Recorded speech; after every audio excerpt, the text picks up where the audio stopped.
আজকে হচ্ছে 2 জুলাই। হেমিস্টার কম্বার ডেইলি কম্বোর আজকের কার্ড কি? চলুন আপনাদেরকে দেখিয়ে দিই হেমিস্টার কম্বার ডেইলি কম্বোর আজকের কার্ডগুলো। আজকের প্রথম কার্ডটি রয়েছে পিআর টিম এই অপশনের মধ্যে। এটি হচ্ছে আজকের প্রথম কার্ড। এই কার্ডটি আমি আনলক করে নিলাম।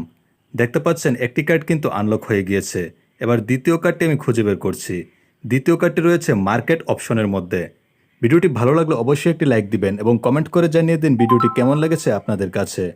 দ্বিতীয় কার্ডটি খুঁজে বের করছি। এটি হচ্ছে দ্বিতীয় কার্ড। এই কার্ডটিও আমি আনলক করে নিলাম। দেখতে পাচ্ছেন দুইটি কার্ড কিন্তু আনলক হয়ে গিয়েছে। অবশ্যই ভিডিওটিতে একটি কমেন্ট করবেন, কেননা আপনাদের জন্য নিয়মিত আমি এই ধরনের ভিডিও বানিয়ে থাকি। 3 নম্বর কার্ডটি রয়েছে স্পেশাল সেকশনে। এটি হচ্ছে 3 নম্বর কার্ড। দেখতে পাচ্ছেন 5 মিলিয়ন কয়েন কিন্তু আনলক হয়ে গিয়েছে। নিয়মিত হেমিস্টার কম্বাটের সব ভিডিও পেতে অবশ্যই চ্যানেলটিকে সাবস্ক্রাইব করে রাখুন।